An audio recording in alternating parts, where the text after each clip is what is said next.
¿Cómo están? Miren, esta segunda unidad, la que es la segunda y tercera ley de la termodinámica, tiene bastante ejercicio, ¿ya? Por lo cual, em, quería ver si tenemos tiempo. ¿Después quieren hacer un ejercicio conmigo en clases o no? Sí, profe. ¿Ya? Pero mm, ahí voy a ver cómo lo podemos hacer para ir trabajando. Les puedo compartir un archivo por, eh, por Gmail y vamos trabajando encima. ¿Qué les parece?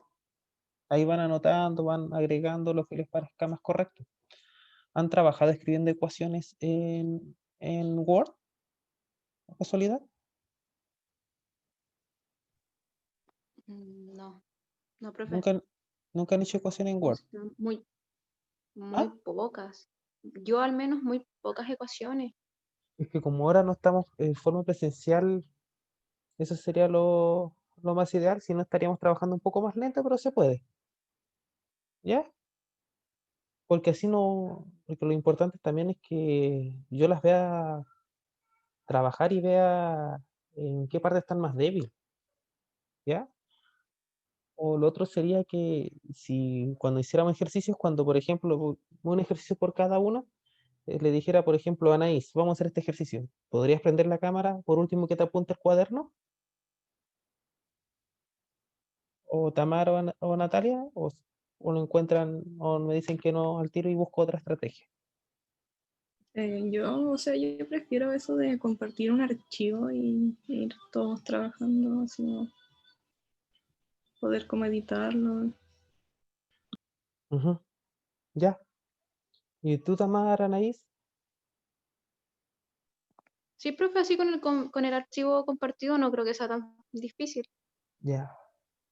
Entonces, vamos en este tira y afloja que está pasando en estos momentos. ¿Ya? Perfecto. Entonces vamos con la presentación. Ahora lo que nos queda ver son la segunda y la tercera ley de la termodinámica. ¿Ya?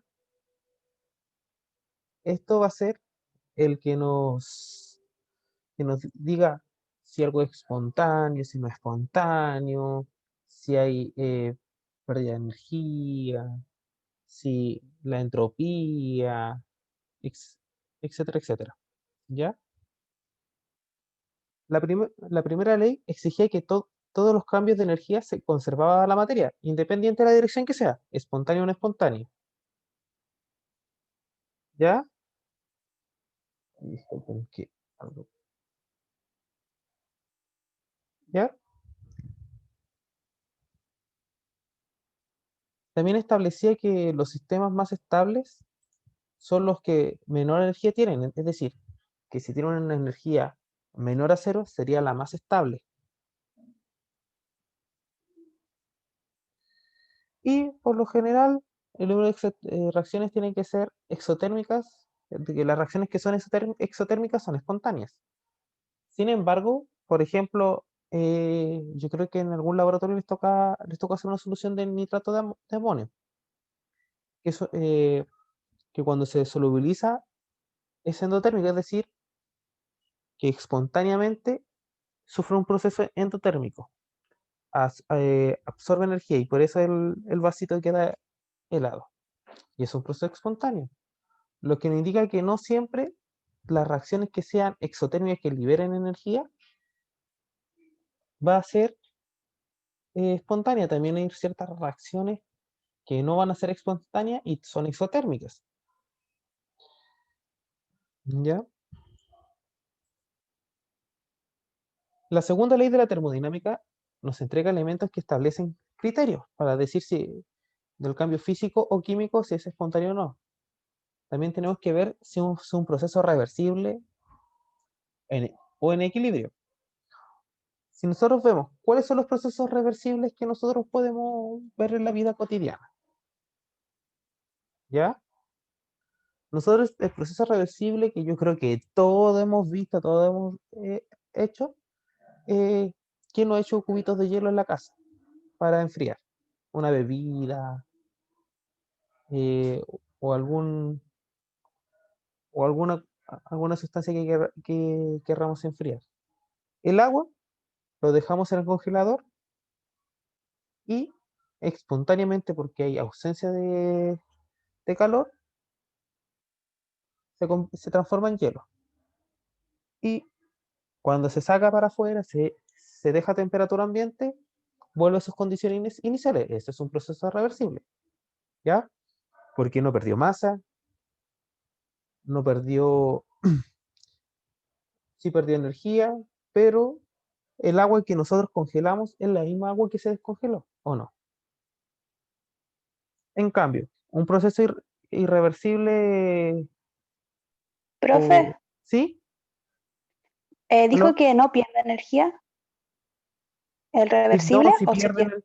si puede perder o no. Sí, Ah, pero con el sistema, cuando vemos el universo, porque entrega energía al universo o absorbe energía del universo, ya, profe.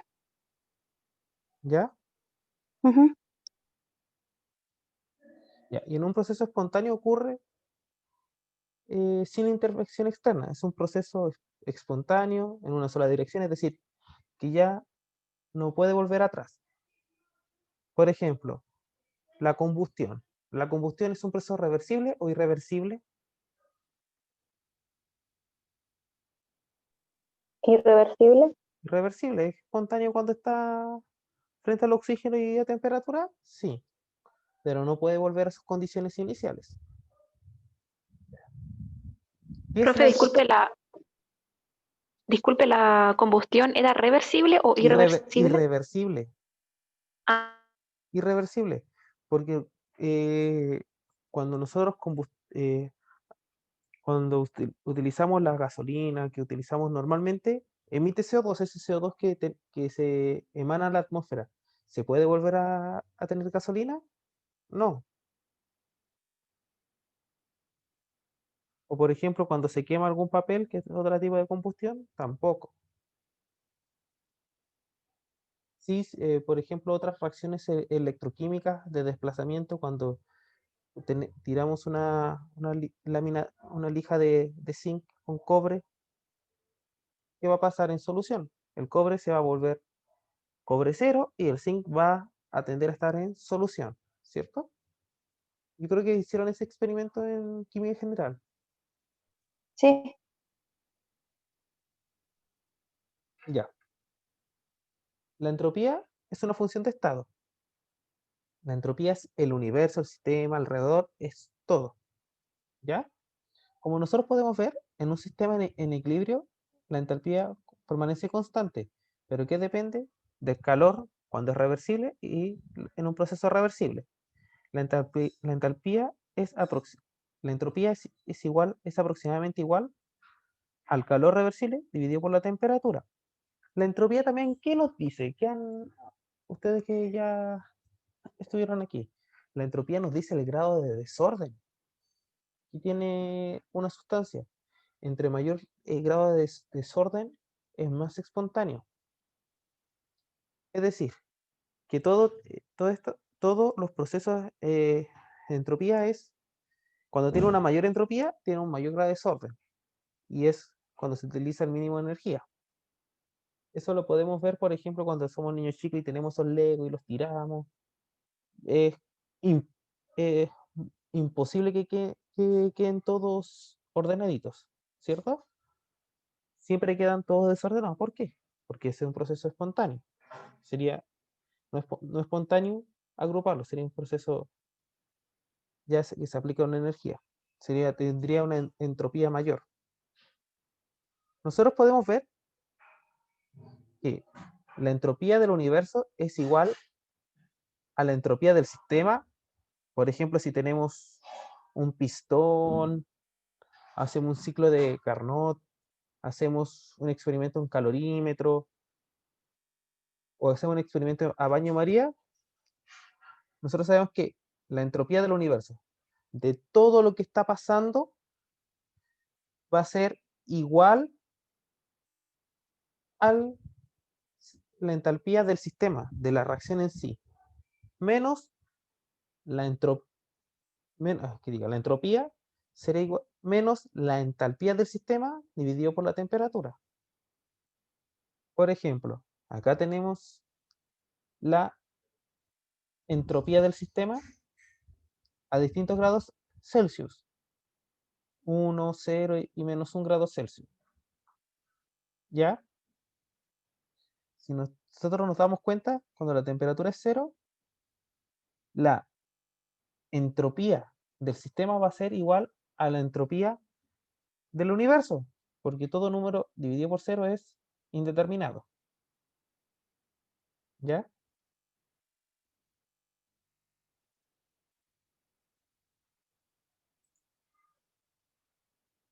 La segunda ley también nos puede inducir a decir que la variación de la entropía del universo para cualquier proceso es reversible siempre y cuando sea cero.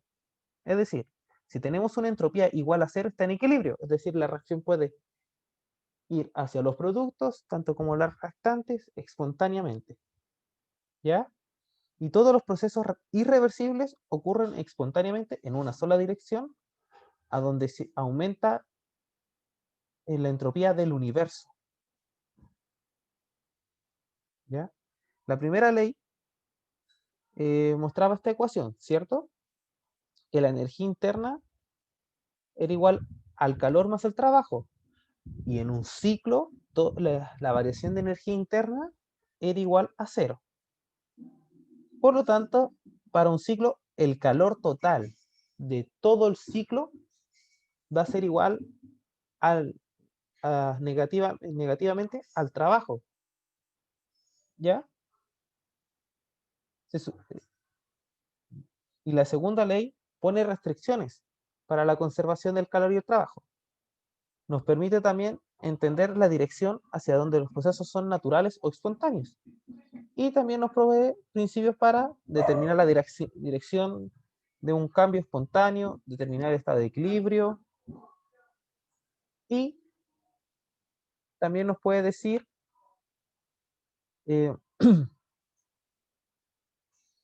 nos puede inducir el grado de, nos puede decir si un proceso es espontáneo o no espontáneo.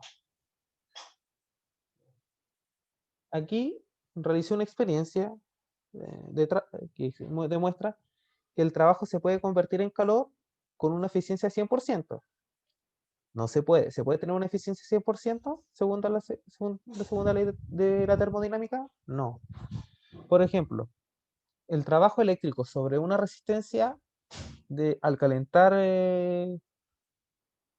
un baño de María, ¿cuál sería la eficiencia teórica del proceso inverso? La conversión del calor en trabajo. ¿Cómo demostramos que es menor a 100%? Lo que lo limita, la influencia del motor o del automóvil. Hay una simetría natural para convertir el trabajo. ¿O qué pasa aquí? ¿Qué es lo que pasa? Uno aplica, tiene una temperatura, ¿cierto? Y va generando un calor en un baño María. Pero ¿qué es lo que pasa? Está rodeada por el universo. Y el universo también va a estar en intercambio de energías con el sistema, que es el baño María. Vamos a tener una pérdida de cambio de temperatura. ¿Por qué va a entrar la temperatura al sistema que se está haciendo el trabajo? Que está calentándose el agua, pero también se está enfriando. ¿Por qué se está enfriando? Porque tiene que estar en equilibrio con el universo. Es por eso que tampoco se puede llegar al cero absoluto. ¿Por qué? Porque al yo disminuir la temperatura de un recipiente cerca del cero absoluto, inmediatamente el sistema quiere entrar en equilibrio y va a ser y va a tender a ir la energía hacia el recipiente que tiene el cero absoluto, o el sistema que está rompiendo el equilibrio.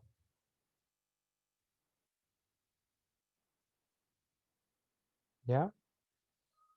El enunciado de Kelvin y Planck de la segunda ley, que es imposible que un sistema sufra un proceso cíclico cuyo único efecto sea el flujo de calor hacia el sistema, procede de revestimiento caliente y que el sistema rinda una cantidad equivalente al trabajo. Lo que hablamos anteriormente, que es imposible que todo el trabajo que yo aplique a un sistema, el trabajo térmico al calentar ese alambre, se va a convertir todo en calor. ¿Por qué? Porque va a estar calentando y enfriando a la vez. ¿Ya? Por lo tanto, acá hay una pérdida.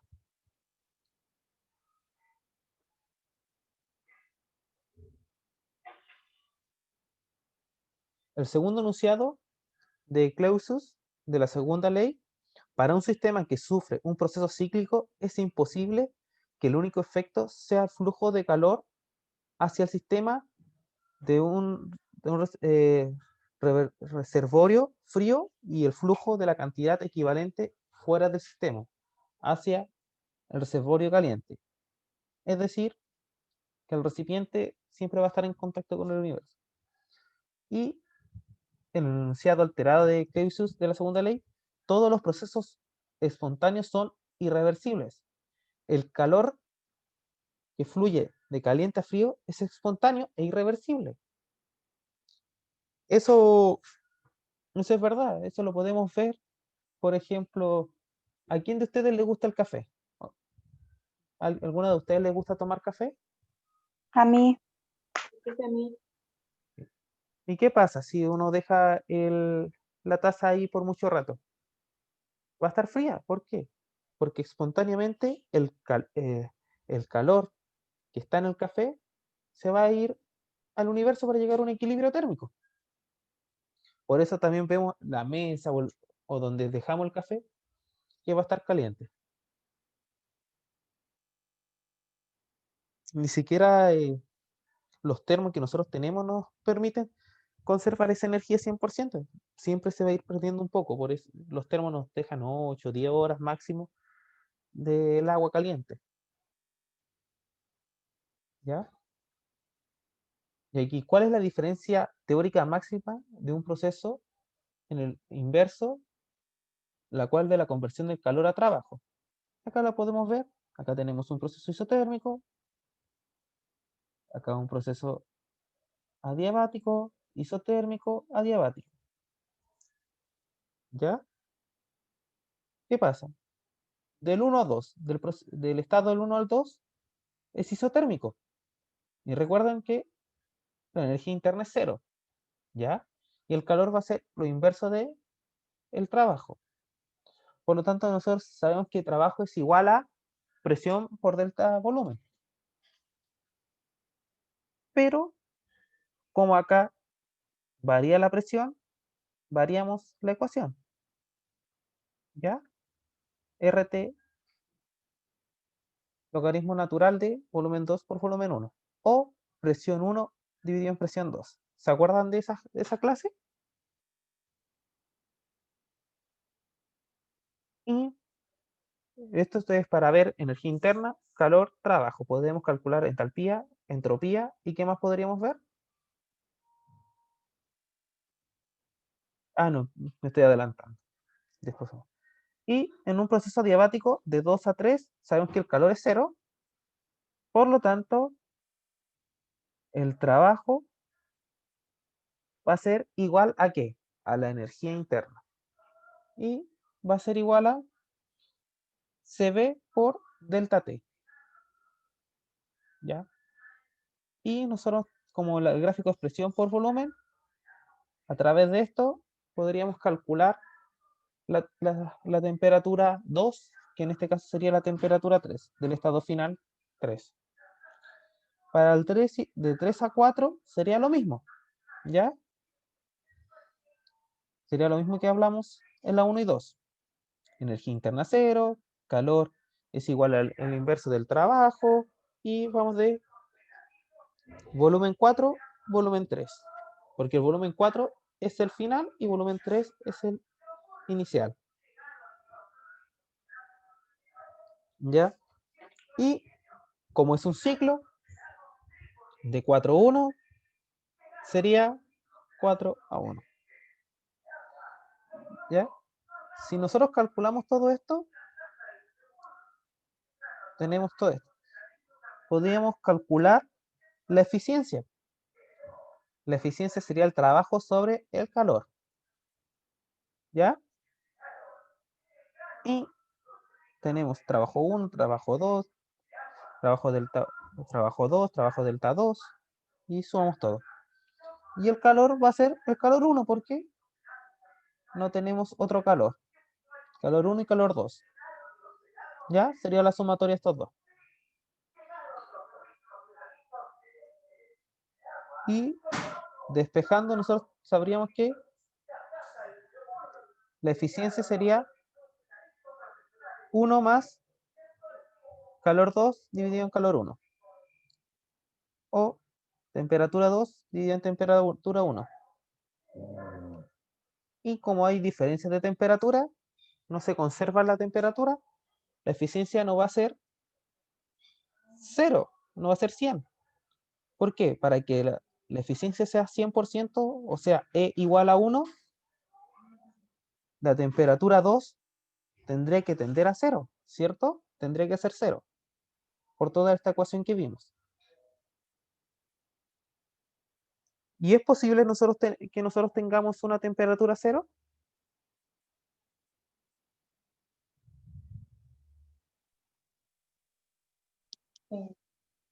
El cero absoluto, ¿no?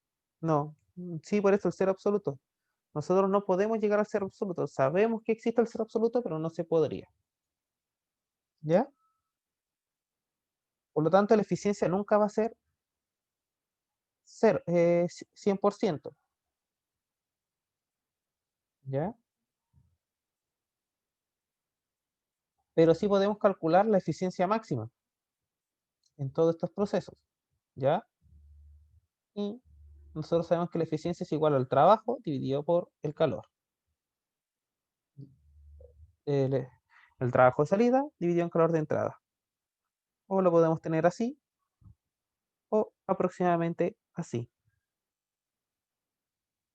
Si nosotros vemos la temperatura 1 a esta temperatura, nunca van a ser iguales.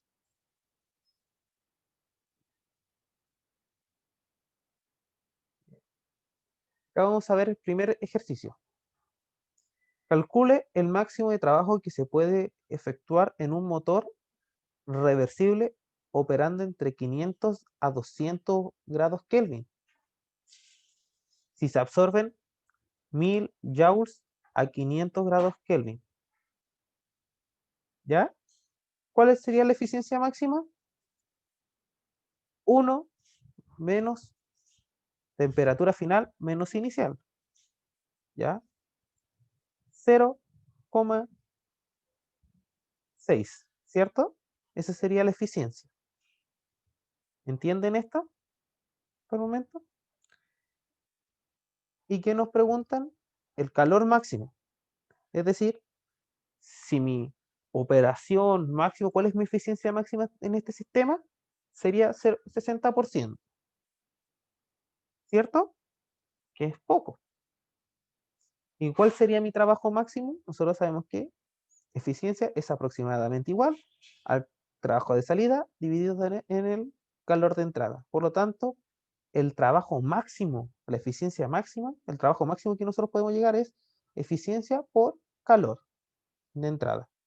El calor nos dijeron que eran 1000 joules y la eficiencia es 0,6. Por lo tanto, el trabajo máximo que puede llegar a efectuar este motor son 600 joules o 0,6 kilojoules. ¿Entendieron este ejercicio? Yo sí, creo. Ujú. Profe, ¿Sí? lo estaba procesando. Ah, ya. Entonces, la entropía va a ser aproximadamente igual a delta calor reversible dividido en temperatura cuando el proceso es isotérmico. Nosotros sabemos que para los procesos cíclicos la entropía y la energía interna tienen que ser cero. En un proceso diabático también es cero, siempre y cuando sea reversible. ¿Ya? Y cuando es reversible a temperatura y a presión constante, nosotros podemos aproximar, saber que el calor a presión constante, a temperatura constante, va a ser igual a entalpía, ¿cierto?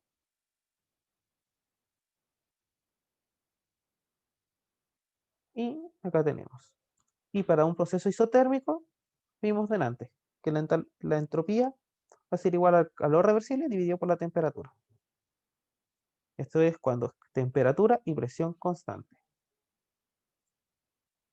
Y cuando no tenemos no es un proceso isotérmico, cuando es un proceso, por ejemplo, adiabático, tenemos esto. ¿Ya? Que la entropía va a ser igual a CB logaritmo natural de delta T, logaritmo natural de temperatura 2 dividido en temperatura 1 más NR logaritmo natural de volumen 2 dividido en volumen 1. Y para cuando es presión constante, solamente presión, cuando no es temperatura constante, la entropía va a ser igual a Cp por logaritmo natural de temperatura 2 dividido en temperatura 1. ¿Entendieron hasta el momento de estas variables? Porque la entropía depende si es un proceso isotérmico, isocórico, adiabático, si tiene una combinación de temperatura y presión constante. ¿Ya? ¿Alguna duda con estas fórmulas? ¿A alguien no le quedó algo claro? No, profe. Pero Ya. Perfecto. Cuando cuando los procesos son líquidos o gaseosos, nosotros sabemos que el calor reversible va a ser igual a la energía interna menos el trabajo máximo. Pero como el trabajo máximo en líquido y sólido es aproximadamente cero, el calor reversible es aproximadamente la energía interna. Por lo tanto, tenemos que la entropía es igual a delta calor reversible dividido en temperatura, como acá le dije, aproximadamente es igual a energía interna. La energía interna es igual a número de moles, capacidad calorífica a volumen constante por delta T. Por lo tanto, este es una constante y pasa para afuera. Pero también es aproximadamente cuando es un proceso isobárico, puede ser igual a capacidad calorífica a presión constante por delta T. Por lo tanto, tenemos que la energía interna, la entropía puede ser igual a los números de moles por la capacidad calorífica por el logaritmo natural de temperatura 2 dividido en temperatura 1. Ahora les voy a dejar un ejercicio. ¿Lo pueden hacer?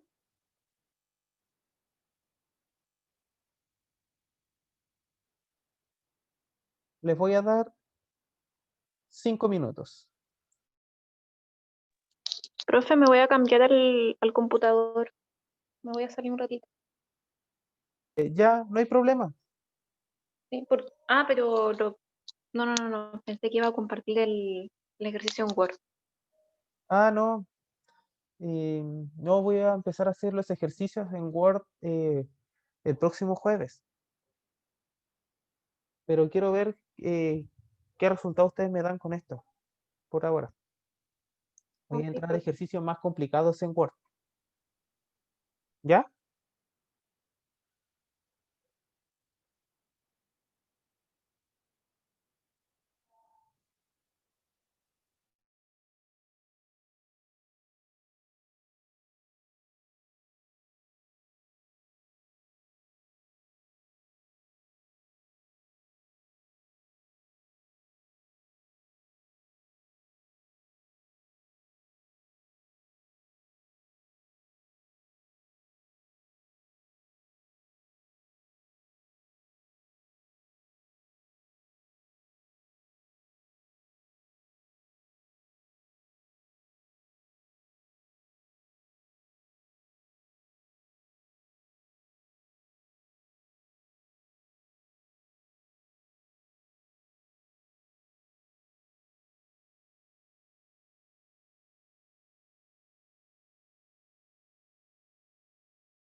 Ya, ¿lo pudieron hacer?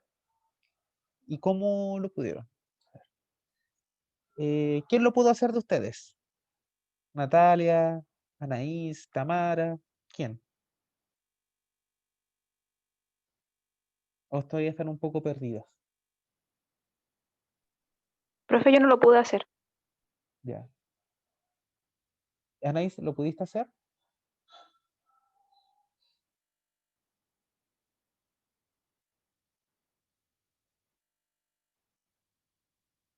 Natalia, ¿pudiste hacerlo? Yo hice un poco, pero no sé si estará bueno. O sea, no sé, la verdad. Mira, no importa, lo importante es tratar. A ver, dime qué hiciste para yo ver.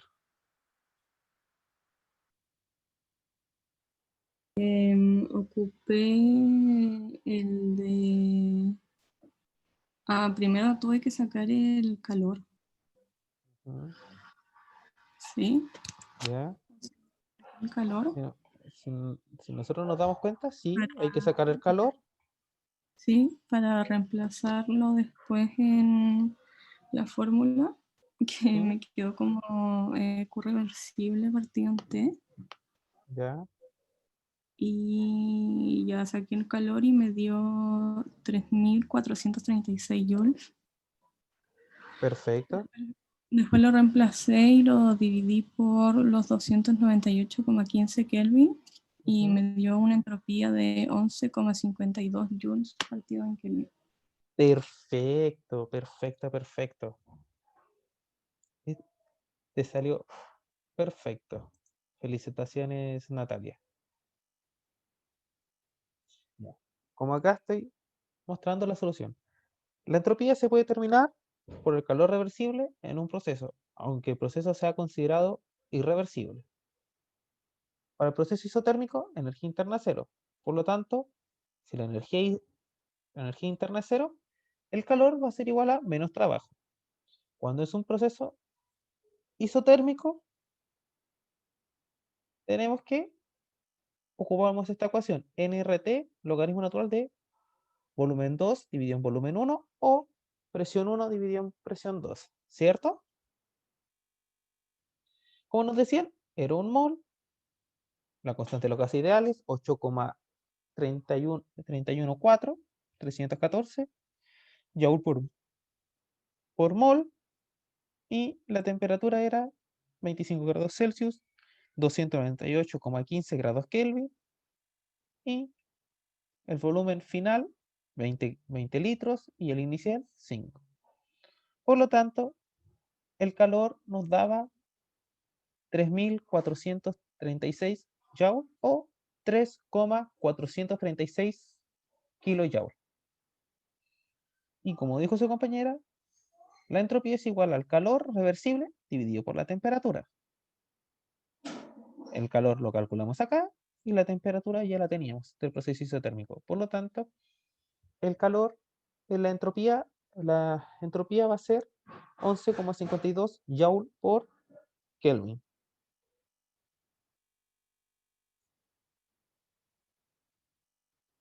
Ahora, les voy a dar, ya viendo ese ejercicio, ¿alguien se anima a hacer el segundo o lo explico?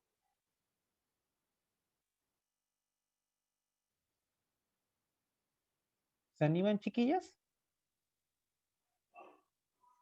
Yo no, profe. Ah, prefiero que lo explique. O que lo explique la Nati si lo sabe hacer. Ya. Entonces,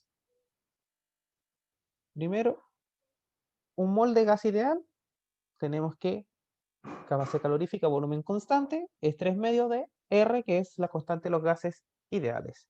Se expande reversiblemente desde un volumen de 10 litros hasta 20 litros, disminuyendo su temperatura desde 298 grados Kelvin a 250 grados Kelvin, es decir, de 25 grados Celsius a menos, menos 28 grados Celsius. Suponiendo que es un proceso en que solamente hay trabajo, determinar entalpía. Entonces, nos dice, ¿es un proceso isocórico? No, porque el volumen varía. ¿Es un proceso isotérmico? No, porque la temperatura varía. Entonces, nosotros tenemos este cálculo. Recuerden que cuando varía, era un proceso que era isobárico, nosotros teníamos esta ecuación, que la entropía era igual a la diferencial del calor reversible dividido por la temperatura. Ya hacíamos la integral,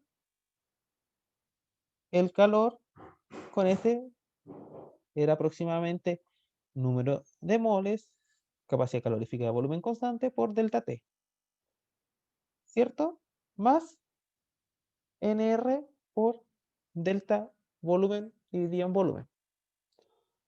Por lo tanto, nosotros acá, como no tenemos volumen, logaritmo natural del volumen, y acá recuerden que la derivada de 1 partido en x es igual a logaritmo natural de x. Por lo tanto, ser NCBR.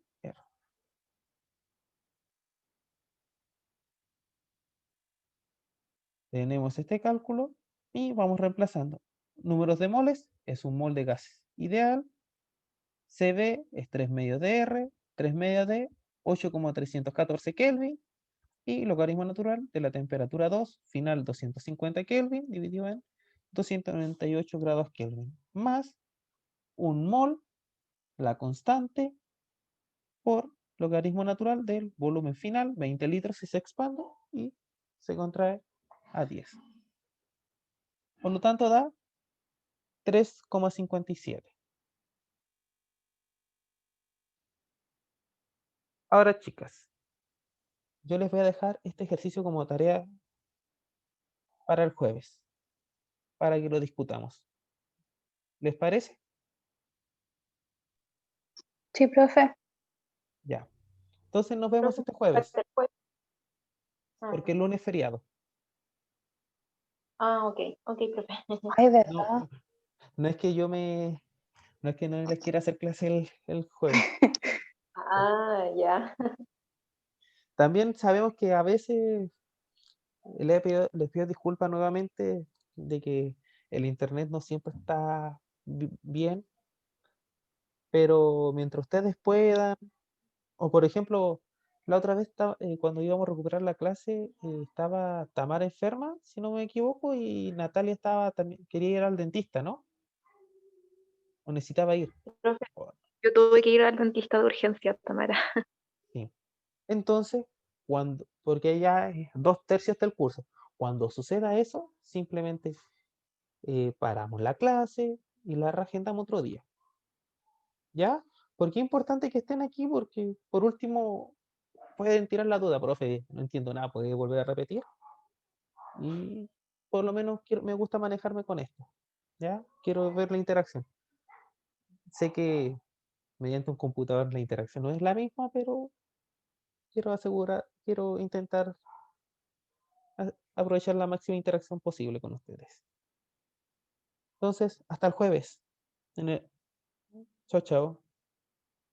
Chao, profe, Chao, gracias. profe. Gracias. Gracias, hasta el jueves.